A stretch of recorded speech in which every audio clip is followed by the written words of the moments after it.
David Reimer fue un canadiense que nació como hombre pero fue sexualmente reasignado y convertido en mujer después de una mala práctica médica cuando apenas era un niño.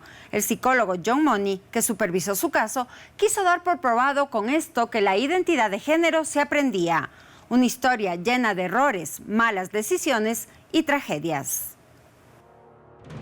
David Reimer nació en 1965 en la ciudad de Winnipeg, al oeste de Canadá. En aquel entonces no se llamaba David, sino Bruce. Así le bautizaron Janet y Ron, sus padres que además tuvieron a Brian, el hijo gemelo. Aunque eran perfectamente normales, cuando los bebés tenían alrededor de 8 meses, mostraron dificultad para orinar. Llevaron a los niños al hospital para someterlos a una circuncisión y el diagnóstico fue fimosis. Los especialistas concluyeron que había que operarlos. A la mañana siguiente, los padres recibieron la noticia de que Bruce había sufrido un accidente. Los médicos utilizaron una aguja cauterizadora en lugar de un bisturí, y por un tema técnico, el equipo eléctrico del quirófano tuvo un problema que provocó un aumento en la corriente, quemando el órgano del niño. La operación del gemelo Brian fue cancelada. Más adelante se curaría de manera natural. Preocupados porque la lesión pudiera marcar su vida sexual y su felicidad, Janet y Ron Reimer decidieron llevarlo a Baltimore a la consulta de un famoso y controversial psicólogo llamado John Money, graduado en Harvard y que había investigado y escrito varios trabajos sobre identidad de género y sexualidad. Era el año 1967 y el experto sostenía que no es la biología la que determina si somos hombres o mujeres, sino la forma como somos criados, que por lo tanto la identidad sexual se aprendía en la infancia, que era una construcción social y que podía cambiarse.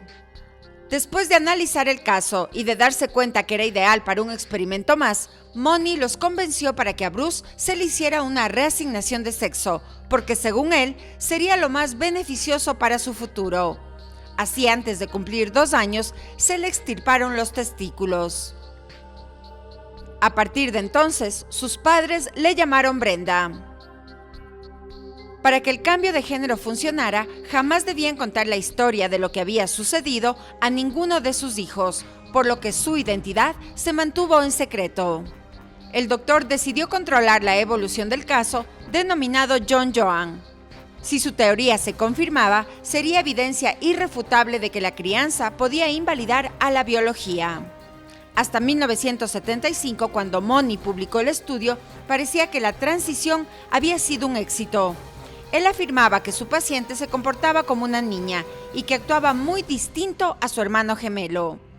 Años más tarde, se supo que no fue así, que los Reimer mentían al especialista cada vez que lo visitaban.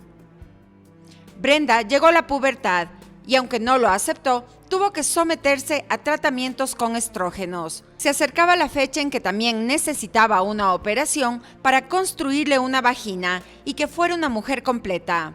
Los problemas de conducta aparecieron de inmediato.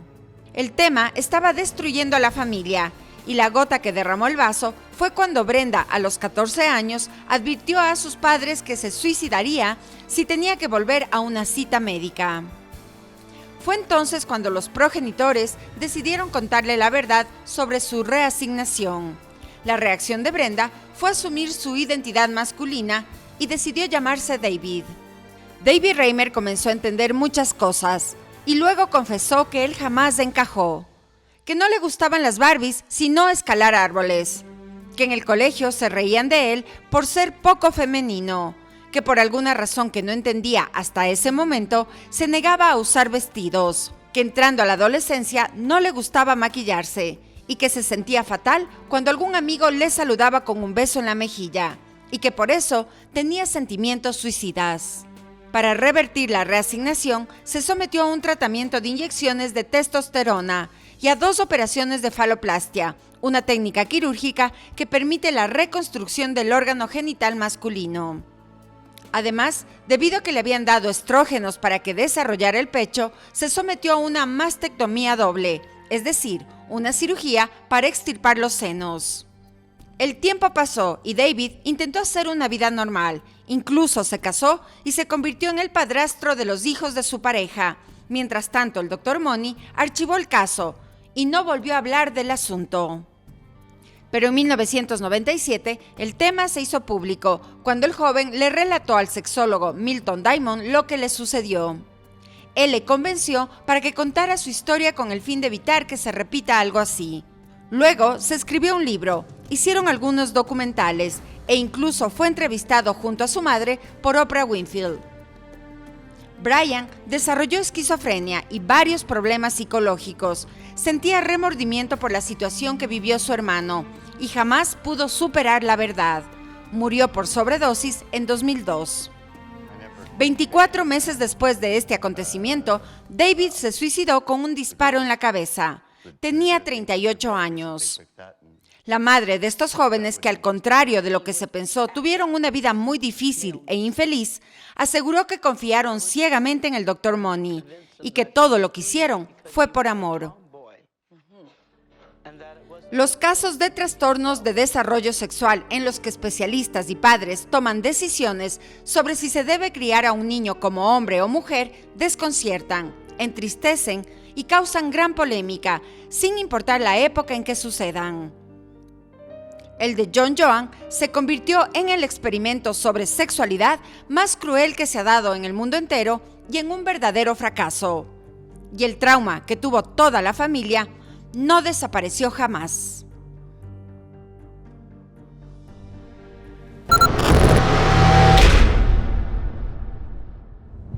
Suscríbete a nuestro canal de YouTube y forma parte de las transmisiones en vivo. Diviértete con nuestras aventuras sin límites, porque América Vive está presente más allá de la televisión.